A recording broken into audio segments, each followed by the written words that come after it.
Statements made to HUAC and other congressional committees are privileged or immune from suit for defamation. If I go before Congress and call you a child molester and that's not true, you can't sue me for defamation. You may recall that in the Commodore Hotel confrontation, Hiss had challenged Chambers to repeat his accusations in a forum where he could sue him. Well, Meet the Press asked Chambers to appear on it, and what was he going to do? He accepted. Meet the Press was a Sunday night radio show in 1948. He appeared there on August 27, and the first question asked by Ed Folliard of the Washington Post was, "Are you willing to say now that Alger Hiss is or ever was a communist?" And Chambers answered, "Alger Hiss was a communist and may be one now." And he later added, "I do not think Mr. Hiss will sue me for slander or libel." When Chambers was asked whether Hiss, in addition to being a communist, had ever committed overtly treasonous acts, Chambers answered ominously, "I'm only prepared at this time to say he was a communist." So, he threw down the gauntlet or answered the challenge or whatever. What's Hiss to do? Well, a month went by in which Hiss did nothing. And by the end of that, even liberal newspapers were saying, "Where's the lawsuit, Alger?" and Hiss should put up or shut up. Hiss's delay was caused in part because he had a hard time choosing who would be his lawyer, because so many of the best lawyers in the country were volunteering to defend him for free or for a cut fee. Unlike many defendants in Cold War security cases, Alger Hiss had an embarrassment of riches. Among the attorneys who had given Hiss advice by this time were his patron at the Carnegie Endowment, John Foster Dulles of Sullivan and Cromwell, later the Secretary of State under Eisenhower, another future Secretary of State, Dean Acheson of what's now Covington and Burling. He, I think, had supposedly gone to summer camp with Hiss when they were both children, and Acheson was very close to Alger's brother, Donald. Another Carnegie trustee, John W. Davis of Davis, Polk, and Wardwell. Nobody knows who he was anymore, but he was the Solicitor General of the United States, Ambassador to the United Kingdom, Democratic candidate for president in 1924, and he argued more cases before the Supreme Court than any lawyer in history except Daniel Webster. A childhood friend of Hiss's, William Marbury, founder of the largest law firm in Baltimore, Piper and Marbury. He was an occasional diplomat for the Truman administration and was on the board of overseers of Harvard. And last but far from least, Edward McLean of Debevoise, Plimpton, and McLean, a fellow alumnus of Hiss from Harvard and the Harvard Law Review, one of the leaders of the New York corporate trial bar and later a federal judge in New York City. And I heard he was on the short list for the Supreme Court seat that went to Whizzer White under President Kennedy. So this is indeed a dream team. Hiss eventually chose Baltimore and William Marbury and sued Chambers for defamation in federal court in Baltimore on September 24. The plan was that Marbury would be lead counsel and McLean would do most of the back office preparation up in New York. Chambers had excellent lawyers too. Second biggest firm in Baltimore, Semmes, Bowen, and Semmes. His lead counsel on the case was Richard Cleveland, who was the son of former President Grover Cleveland. He had an excellent junior named William McMillan. Also, Time magazine felt that it had so much on the line that it retained counsel of its own, famous New York law firm of Cravath, Swaine, and Moore. Chambers responded to Hiss's suit with characteristic rhetoric. He said, "I welcome Mr. Hiss's daring suit. I do not minimize the audacity or the ferocity of the forces that work through him, but I do not believe that Mr. Hiss or anybody else can use the means of justice to defeat the ends of justice." So Hiss's lawsuit kept the thing going, kept the scandal going, and kept it in the papers. A final event that kept the scandal from dying, indeed may have been what caused it to explode beyond all expectation, was the election of 1948. The Hiss case didn't figure much in the campaign. The Republican candidate, Tom Dewey, stayed away from the communist issue in general. And indeed, his chief foreign policy advisor was John Foster Dulles, who was Hiss's patron, all of which, by the way, makes it very unlikely to me that framing Hiss or slamming Hiss was part of some big Republican plot in 1948. President Truman mentioned the case briefly in his campaign, in which he mainly lambasted the Republican Congress, and he said something like, "These Republicans in Congress, if you're a traitor, they make you an editor of Time magazine, and if you're a loyal American, they say you're a traitor." And more generally, Truman called for the abolition of HUAC.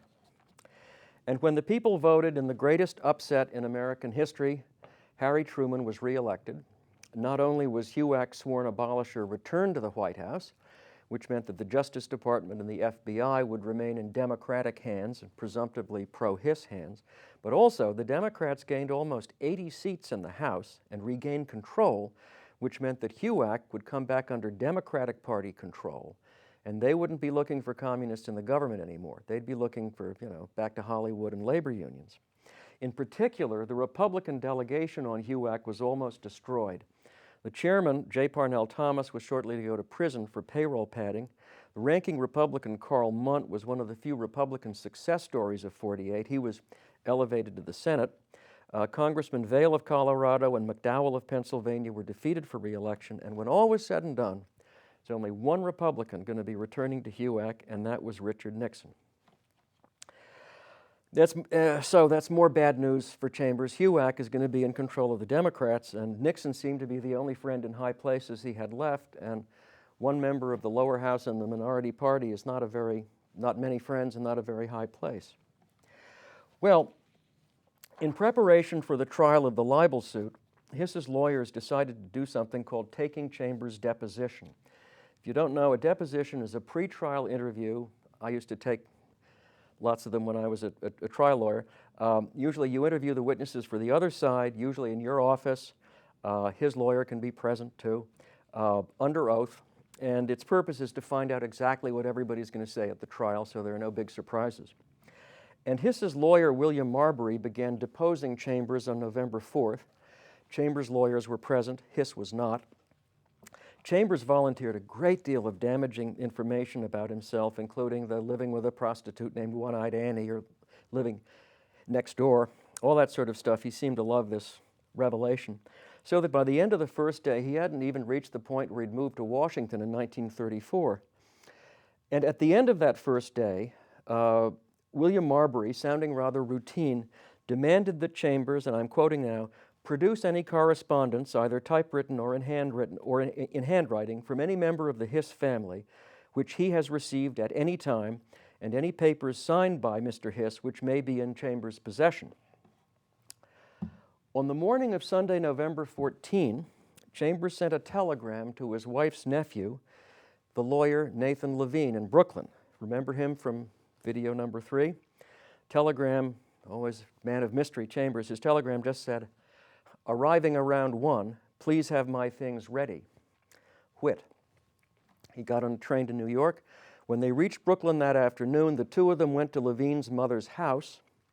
10 years before, you remember, Chambers gave Levine that filled manila envelope, and Levine had hidden it in his mother's apartment, where he lived then, in a bathroom, in a linen closet that had been a dumbwaiter shaft. And Levine removed the envelope from the dumbwaiter shaft and blew off 10 years of dust and paint chips. Chambers took it into the kitchen as Levine cleaned up the dust in the bathroom. And when Chambers looked in it, he said, "Holy cow." On November 16, Mrs. Chambers began being deposed after waking up at 5:30 in the morning to milk the cows. Her depot continued on the morning of the 17th. Marbury was very rude in questioning her, and this was back when women were the fair sex and you're supposed to be nice to them. He did not conceal his disdain for her. At one point, she was talking about how they were, when they were living up in Maryland, before he got hired by Time magazine, she said, at one point we were so poor, we had so little money, we had to take the kids out of school because we didn't have enough money to gas up the car to take them to where the school bus would pick them up. And at that point, she just lost it completely and began sobbing. And they had to call off the deposition for a few minutes. After lunch, Chambers' deposition resumed, and he began by saying that he wished to make a statement. In particular, he said, he'd been asked by Mr. Marbury if he had anything on paper that he'd ever received from the Hiss family. Chambers said he now wished to answer that question. And Professor Younger speculates that when Chambers said that, Mr. Marbury's heart stopped, but he didn't show it and said, "Very well, Mr. Chambers, go on."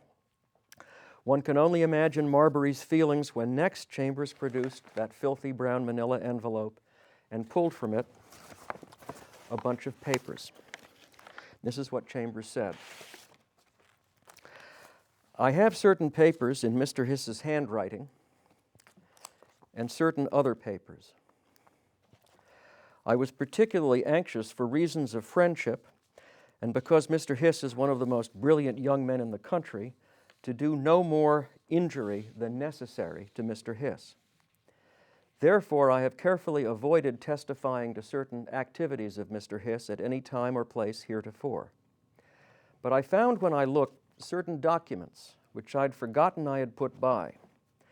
The documents reveal a kind of activity which is somewhat different from anything I have testified about before.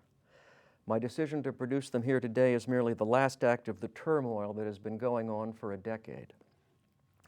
I've been very careful to make a distinction in testifying as to Mr. Hiss's activities with the Communist Party. But in 1937, a new development took place in the Washington apparatus. Sometime in 1937, my boss Peters introduced me to a Russian, whom I subsequently learned was one Colonel Boris Buykov. I arranged a meeting between Alger Hiss and Colonel Buykov. For that purpose, Mr. Hiss came to New York, where I met him. Colonel Buykov raised the question of procuring documents from the State Department, and Mr. Hiss agreed. Following that meeting, Alger Hiss began a fairly consistent flow of such material as we have before us here. The method was for him to bring home documents in his briefcase, which Mrs. Hiss usually typed.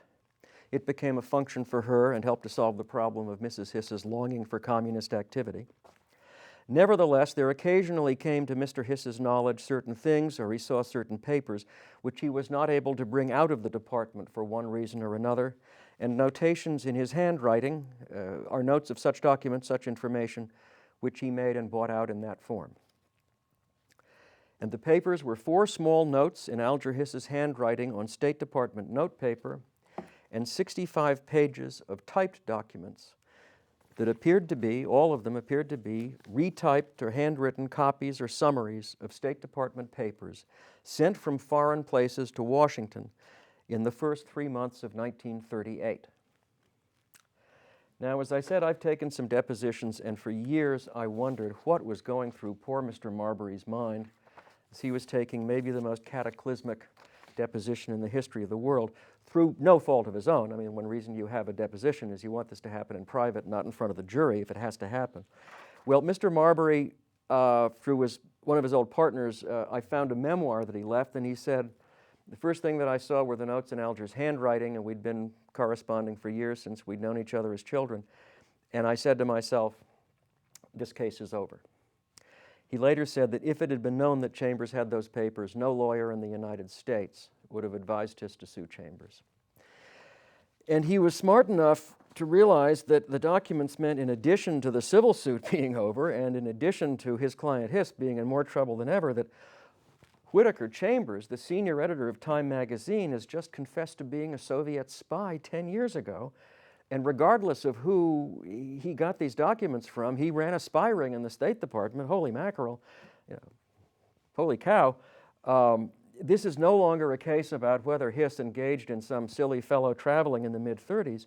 This is now about treason and espionage, spy stuff, high crime against the state, and whether an aide to 2 presidents and a friend of Supreme Court justices has been a spy for the dictatorship of the Soviet Union. As controversial as this case has been up to now, it's now just exploded. He called up Hiss and said, I've got to meet you tomorrow morning, and gave him the bad news the next day. Marbury recommended, and Hiss agreed, that the documents be turned over to the Justice Department.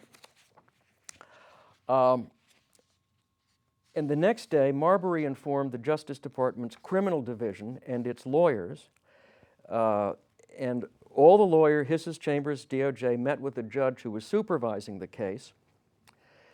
And the Justice Department requested a 2-week freeze on all activity in the case, and they asked for what's called a gag order, which prevents anybody from saying anything about what's happened. And this was needed, said Justice, in order to give it time to conduct a full investigation.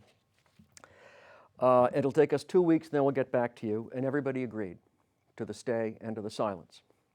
And Chambers expected to get a call from the FBI the next day and tell him how the spy ring worked. And he waited and waited, and 12 days later, he'd heard absolutely nothing. Silence from the Justice Department.